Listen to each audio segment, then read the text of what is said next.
दुनिया का सबसे ताकतवर देश बनाने के लिए, भ्रष्टाचार मुक्त भारत बनाने के लिए प्रबुद्ध वर्ग को आगे आना चाहिए और नेतृत्व करना चाहिए। तो जिस तरह से ओम प्रकाश राजभर ने मुख्तार अंसारी को अपने पार्टी में बुलाया है और उनका कहना है कि वो गरीबों का मसीहा है और उनके वो अपराधी में उनको नहीं मानता हूँ, आप क्या कहना चाहते हैं?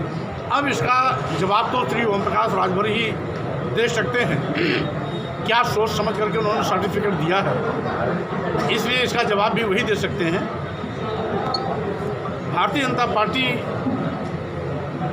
ऐसे बकवास करने वालों का जवाब देने में विश्वास नहीं करती। जिस तरह का ओम प्रकाश राजभर ने भागीदारी संकल्प मोर्चा की बात कही और उन्होंने कहा कि 2022 में जैसे ही भागीदारी संकल्प मोर्चा की सरकार बनेगी तो यूपी में 50 किलो फ्री राशन और 5 साल बिजली मुफ्त दिया जाएगा, क्या कहना चाहते हो? आप देखो, सबसे बड़ी चीज़ तो यह है कि मुंगेरी लाल के सपने हसीन होते ही हैं। सभी को सपना देखने का अधिकार है। कोई सपना रात में देखता है और कोई सपना दिन में देखता है। हमारे राजभर भाई हैं, वो दिन में ही सपना देख रहे हैं, तो सपना देखते रहें। सपने में हंसी भी आती है और सपने में आनंद भी आता है। जब सपना खत्म होता है तो फिर जैसे कि तैसे हो जाता है। इसलिए राजभर जी का जो सपना टूटेगा, तंद्रा से उठेंगे तो पुनः पुरानी स्थिति उनकी दिखाई पड़ेगी, उसमें नया कुछ नहीं होने वाला है। जिस तरह से आतंकी जो यूपी में जो बड़ा वो धमाका करने वाले थे और यूपी को दलाने की साजिश रची थी, इसमें आप क्या कहना चाहेंगे? देखिए, और कितनी बड़ी ये घातक हो सकता था? आतंकवादियों को खोज कर हमारी सरकार, चाहे केंद्र की हो चाहे प्रदेश की, एक एक करके ठोक रही है। एक एक को जेल के सवालों में ठूस रही है और एक को कानून के कटघरे में खड़ा कर रही है। अब किसी भी आतंकवादी की दाल गलने वाली नहीं है और आतंकवादियों को नहीं भूलना चाहिए कि शायद वो दिन उनको अभी याद होगा जब पाकिस्तान की सीमा में घुसकर आतंकवादियों को मौत की नींद सुलाने का काम किया गया था। इसलिए आतंकवादी कोई भी घटना करने के बाद 1000 बार सोचेंगे कि हमें यह गलत काम करना है या नहीं करना है। आजकल अखिलेश यादव भगवान कृष्ण की बहुत याद आ रही है और आजकल बहुत ज़्यादा भगवान कृष्ण की याद कर रहे हैं, तो क्या आगामी विधानसभा के चुनाव में भगवान श्री राम और वर्सेज कृष्ण की होगी क्या? देखिए,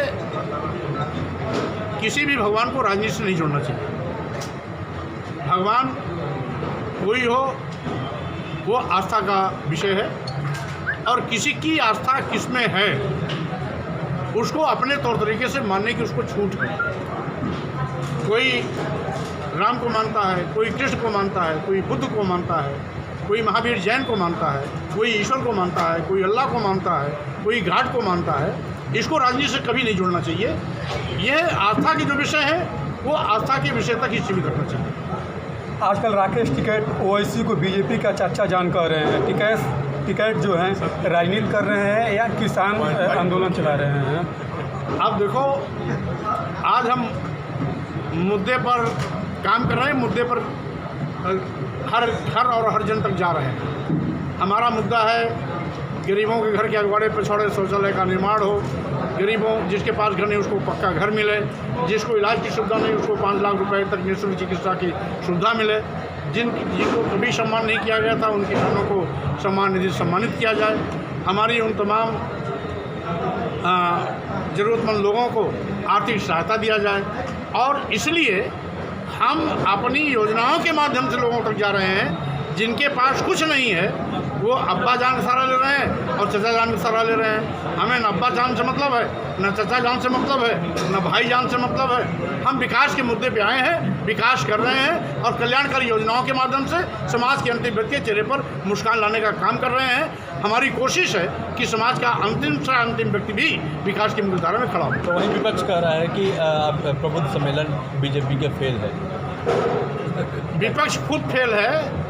जो फेल है वो किसी को पास और फेल का सर्टिफिकेट नहीं दे सकता। आज विपक्ष मुद्दा विहीन हो चुका है और मुद्दा विहीन हो चुका है इसीलिए देश की और प्रदेश की जनता ने सबको खारिज कर दिया है। चाहे वो समाजवादी पार्टी हो, चाहे बहुजन समाज पार्टी हो, चाहे कांग्रेस हो, सब राजनीति के अखाड़े से बाहर हो गए हैं। आज केवल मोदी है, विकास का मुद्दा है, कल्याणकारी योजना है।